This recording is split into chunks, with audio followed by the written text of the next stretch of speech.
आज की इस वीडियो में हम बात करने वाले हैं रिकर्सिव फंक्शन के बारे में। रिकर्सिव फंक्शन क्या होते हैं? देखिए, रिकर्सिव फंक्शन हम उस कंडीशन को बोलते हैं जब एक फंक्शन बार बार अपने आप को कॉल करना शुरू कर देता है। इससे पहली वीडियो में मैंने आपको समझाया था बेसिकली फंक्शंस के बारे में, फंक्शन की डेफिनेशन के बारे में, फंक्शन कॉल के बारे में। अगर आपने अभी तक वो सब नहीं देखा है तो कृपया पहले आप जाके उन्हें देखिए, तभी ये वीडियो आपको समझ में आने वाली है। ओके, तो मैं बात क्या कर रहा था कि एक फंक्शन जब अपने आप को बार बार कॉल करना शुरू कर देता है तो हम उसको बोल देते हैं, उस स्पेसिफिक कंडीशन को बोलते हैं रिकर्सिव फंक्शन। वो फंक्शन क्या है? रिकर्सिव हो चुका है। अभी एक छोटी सी एग्जांपल के थ्रू आपको मैं समझाने वाला हूँ। मान लीजिए मेरे सामने एक ये मैंने निकालना है फैक्टोरियल 3। तो फैक्टोरियल 3 एक्चुअल में होता क्या है, पहले आप ये देखिए। फैक्टोरियल 3 होता है हमारे पास 3 3 इंटू 2 इंटू 1 इंटू 1। ये फैक्टोरियल 3 हमारे पास होता है। ठीक है, तो हम इसको क्या करेंगे, तोड़ देंगे। हम इस प्रॉब्लम को, जो हमारे पास एक प्रॉब्लम है, इसको ब्रेक डाउन कर देंगे। देखो कैसे ब्रेक डाउन करेंगे। हमें एक स्पेसिफिक प्रॉब्लम को सॉल्व करने के लिए सबसे पहले हमें चाहिए हमें कहाँ तक पहुँचना है। आपको ये चीज़ पता होनी चाहिए कि हमें कहाँ तक पहुँचना है। इस कंडीशन में हमें मान लीजिए 3 के फैक्टोरियल से 1 तक पहुँचना है, तो हमें सबसे पहले क्लैरिटी होनी चाहिए कि हमें जाना कहाँ तक है। अब चलिए, मुझे नहीं पता कि 3 का फैक्टोरियल कितना होता है, तो मैंने क्या किया, मैंने नॉर्मली 3 का फैक्टोरियल निकालने के लिए अपने नंबर को लिख दिया।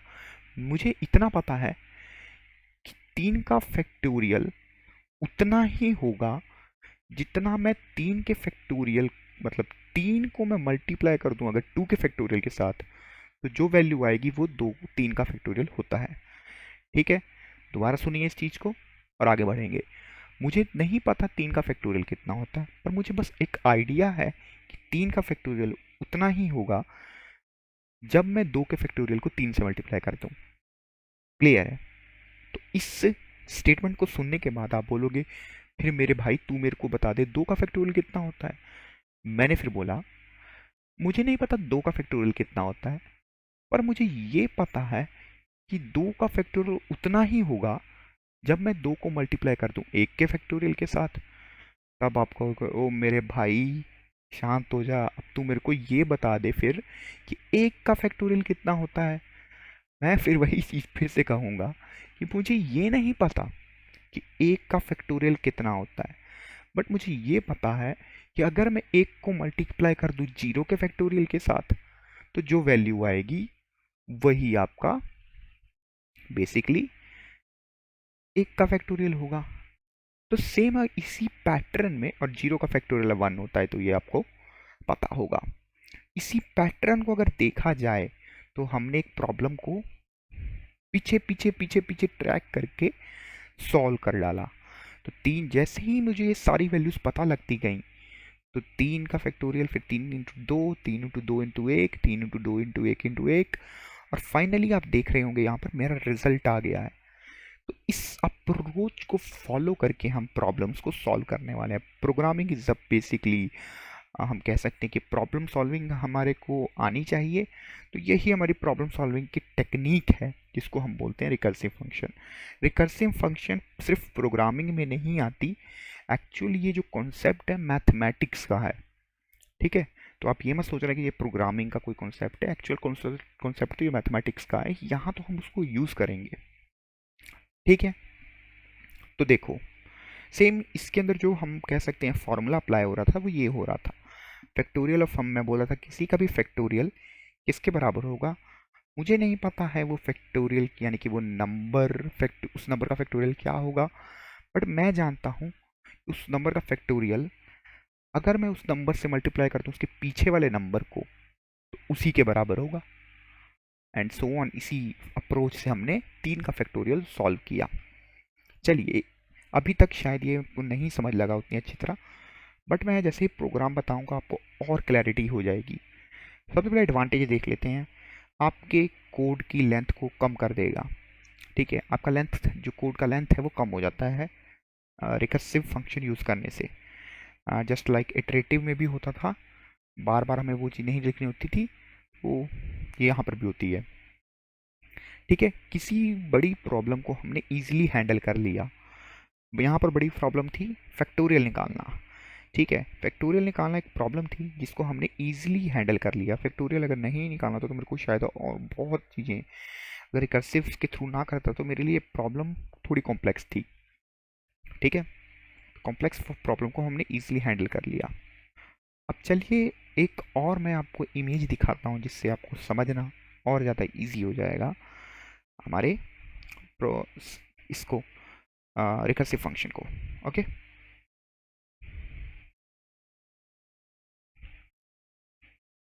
सो सबसे पहले मैं आपको दिखा क्या देता हूँ, सबसे पहले मैं आपको सिंटेक्स दिखा देता हूँ रिकर्सिव फंक्शन का, सिंटेक्स कैसे होता है।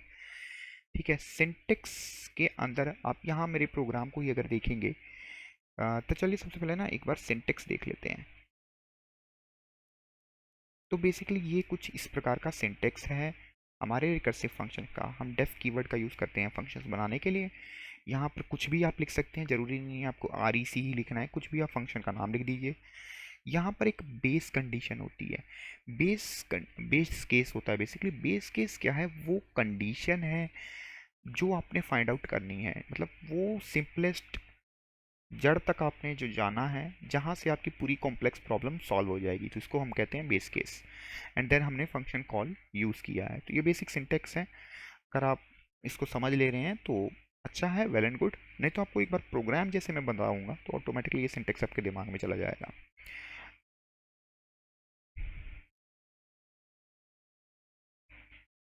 तो आप देख सकते हैं मैंने एक प्रोग्राम जो बनाया है, बेसिकली इसी से रिलेटेड मैंने ये साइड में एक प्रोग्राम बनाया है।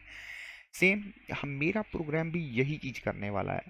मैंने किया क्या है, यहाँ आप देख सकते हैं मैंने बेसिकली अपना एक रिकर्सिव फंक्शन बनाया। यहाँ आप देख सकते हो डेफ फैक्टोरियल नाम का फंक्शन, उसके अंदर n मैंने पास किया होगा, यानी कि n मेरे जो हैं यहाँ से मैं पास कर रहा हूँ अपने एक्चुअल आर्गूमेंट, और यहाँ होंगे मेरे फॉर्मल आर्गूमेंट। और मैंने चेक किया, यहाँ इफ़ की कंडीशन लगाई। मैंने बोला इफ़ अगर n की वैल्यू 0 हो जा रही है बाई चांस, तो तुम क्या करो, रिजल्ट के अंदर 1 पास कर दो। ये मेरी वो कंडीशन है, या कह लो ये मेरा वो केस है जहाँ तक मैं अपनी प्रॉब्लम को जड़ से सॉल्व कर रहा हूँ। मतलब वो जड़ है जहाँ से मेरी बीमारी यानी कि मेरा प्रॉब्लम सॉल्व होने वाला है। एलएस में अगर ऐसा नहीं हो रहा, एन अगर 0 नहीं हो रहा, तो मैंने एलएस में क्या रिजल्ट रिटर्न करा दिया, result is equal to n into factorial n-1। अब सुनो, ध्यान से सुनना, आपको पता लग जाएगा कि होने क्या वाला है। ठीक है, अब देखो, जब मैंने यहाँ से 5 पास किया, ये 5 कहाँ जाएगा, ये मेरा 5 फंक्शन डेफिनेशन में गया, इस n के अंदर आ गया। ठीक है, इस n के अंदर आ गया। मैंने यहाँ लगाई थी एक इफ़ कंडीशन। इफ़ कंडीशन क्या करने वाली है, चेक करेगी क्या मेरी वैल्यू 5 के बराबर है। नहीं, तो मेरी वैल्यू 5 के बराबर, सॉरी 0 के बराबर है, तो मेरी वैल्यू 0 के बराबर नहीं है। तो जो इफ़ का बॉडी है, इफ़ की जो बॉडी है वो प्रिंट नहीं होगी, वो एलएस में चला जाएगा। एलएस में गया, एलएस में जाने के बाद उसने देखा, एलएस के अंदर मैंने क्या लिख के रखा है, result is equal to n into factorial n-1।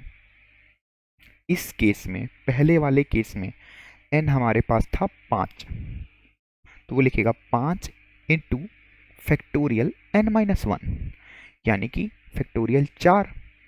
फिर बात वही आ गई, ये वाली कंडीशन आ गई।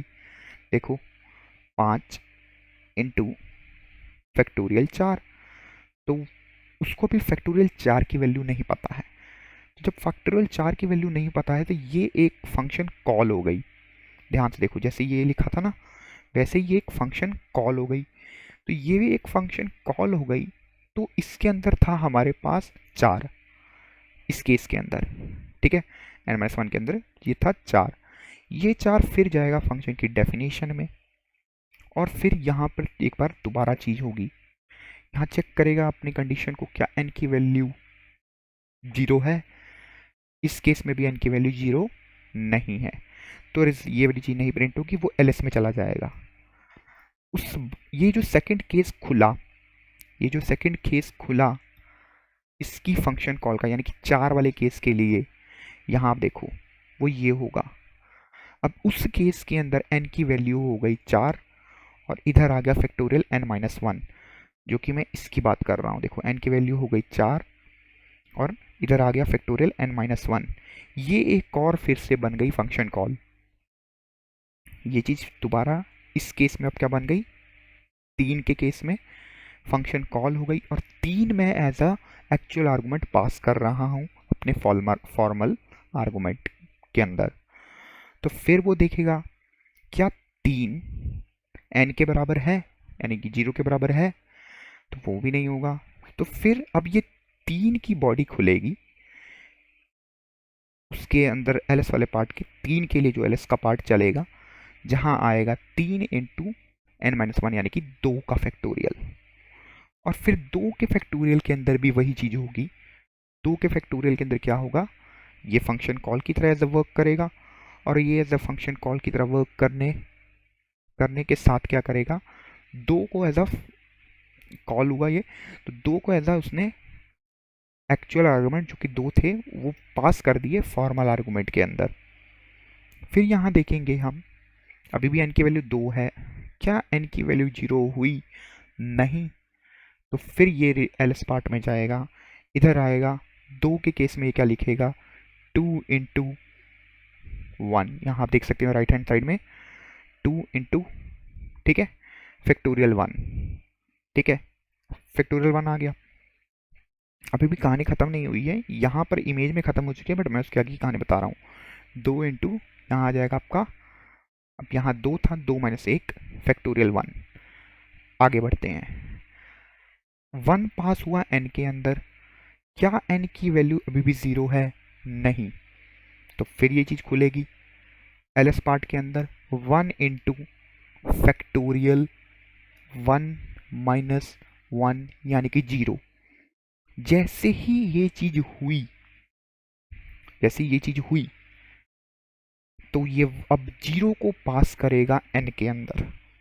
अब ये 0 जो है n के अंदर चला गया, ये इफ से मैच करेगा और जैसे ही ये मैच हुआ हमारी प्रॉब्लम हो गई सॉल्व। देखो रिजल्ट में फिर क्या आ जाएगा, ये देखो रिजल्ट में क्या आ जाएगा, 1। जैसे ही रिजल्ट में 1 आया, मुझे फैक्टोरियल जो सबसे लास्ट वाली थी फैक्टोरियल 0 की वैल्यू पता लग गई। कैसे, रिजल्ट में जैसे आया मेरे पास फैक्टोरियल 0 की वैल्यू पता लग गई, यानी कि 1, और ये जो हमारी लास्ट टर्म चल रही थी वो यानी कि 1, ठीक है। अब इधर देखो, फिर ये जैसे पता लगा मुझे, यहाँ देखो 1 मुझे जैसे ये पता लग गया, मान लो ये था हमारा केस, यहाँ मुझे जैसे 1 पता लगा, मुझे फैक्टोरियल 2 की वैल्यू ऑटोमेटिकली मिल जाएगी, जो कि क्या होगी, 2 इंटू 1। जैसे मुझे फैक्टोरियल 2 की वैल्यू मिली, मैं फैक्टोरियल 3 की वैल्यू निकाल सकता हूँ, जो कि क्या होगी, 3 इंटू फैक्टोरियल 2। जैसे मुझे फैक्टोरियल 3 की वैल्यू मिली, मैं फैक्टोरियल 4 की वैल्यू निकाल सकता हूँ। जैसे मुझे फैक्टोरियल 4 की वैल्यू मिली, वैसे मैं फैक्टोरियल 5 की वैल्यू निकाल सकता हूँ। तो सेम इस केस में भी वही चीज़ हुई है, ठीक है। मैंने जितना अच्छे तरीके से समझा सकता हूँ, मैं पूरा आपको अच्छे तरीके से समझाने की कोशिश की है। यही चीज़ इसके अंदर हुई है और इस प्रकार से हमने फैक्टोरियल 5 की वैल्यू निकाल ली है। तो एक बार इसको हम रन करके देख लेते हैं कि हमारी फैक्टोरियल 5 की वैल्यू 120 आनी चाहिए और वो आती है कि नहीं। तो इसको मैं अभी 1 सेकंड के लिए साइड कर लेता हूँ, होपफुली आपको ये चीज़ समझ लग गई होगी। तो 1 सेकंड, तो आप देख सकते हैं फैक्टोरियल 5 की वैल्यू 120 आ गई है। अगर मैं यहाँ 6 पास करता तो ये कुछ 6 की फैक्टोरियल की वैल्यू आपको दे देगा, विच इज़ 720। अब चाहे किसी का भी पास करके देख लो, आपको उसका आंसर मिल जाएगा। मैं 9 पास कर लेता हूँ, बस आपको फैक्टोरियल पता होनी चाहिए। तो ये यहाँ पर आपको चेंज करना पड़ेगा बिकॉज ये तो कमेंट स्ट्रिंग है। एक सेकंड के लिए 9 लिख देता हूँ, देन आप देख सकते हैं ये आपके लिए फैक्टोरियल का प्रोग्राम था। तो आप चाहें तो इस प्रोग्राम को खुद बनाएं, ठीक है, एक बार खुद बना के देखें और अब खुद बना के हर एक चीज़ को पेपर पेन पे ब्रेक डाउन करके कोशिश कीजिए करने की। जब आप ब्रेक डाउन करके देखेंगे तो आपको इसको समझना काफ़ी ज़्यादा ईजी हो जाएगा। देखिए मैंने यहाँ क्या किया था, एक और चीज़ मैं जो शायद बताया नहीं आपको, मैंने रिटर्न भी करवाया था रिजल्ट को, यानी कि जब जैसे रिजल्ट में 1 आएगा वो रिटर्न हो जाएगा। जैसे वो रिटर्न हुआ तो वो ये वाली स्टेटमेंट कंप्लीट कर देगा। ठीक है, होपफुली आपको ये चीज़ पता लग गई। तो ये काफ़ी आप कह सकते हैं इम्पॉर्टेंट चीज़ है। रिकर्सिव फंक्शन बहुत जगह यूज़ होने वाली है। इसकी यूज़ की तो मैं बात कर नहीं सकता। जैसे कि आप शेप्स ड्रॉ करेंगे आगे जाके विजुअल पाइथन के अंदर, तो वहाँ भी आपको उसका यूज़ आने ही वाला है। तो उम्मीद करता हूँ ये वीडियो आपको समझ आ गई होगी। इस वीडियो के अंदर मैंने आपको एक ही प्रोग्राम से पूरा रिकर्सिव फंक्शन समझा दिया है। एंड इसकी प्रैक्टिस आप जितना करेंगे उतना ये अच्छी तरह आपके दिमाग के अंदर जाने वाला है। तो आप इसके 2-3 प्रोग्राम्स ज़रूर बनाइए जब आप रिकर्सिव फंक्शन समझ रहे हैं तो, क्योंकि ये कॉन्सेप्ट आपके मेंटली, देखो मैं ये नहीं बोल रहा आप प्रैक्टिस के साथ तो इसके स्ट्रक्चर को समझ जाएंगे, बट जो प्रॉब्लम सॉल्विंग टेक्निक है आपको उसे समझना है। स्ट्रक्चर को आपको फॉलो करना नहीं है, मतलब स्ट्रक्चर आप तो आप बाद में भी सीख जाएंगे, ऐसे कुछ नहीं चीज़ नहीं है। प्रॉब्लम सॉल्विंग एटीट्यूड लाना वो ज़्यादा ज़रूरी है। और मेरा मकसद यही है कि जो प्रॉब्लम सॉल्विंग टेक्निक है वो आपको समझ में आए। प्रोग्राम का स्ट्रक्चर कैसा था या स्ट्रक्चर में क्या एरर है तो वो तो बाद में हैंडल किया जा सकता है। तो ठीक है, मिलता हूँ मैं आपको अगली वीडियो में, तब तक के लिए गुड बाय।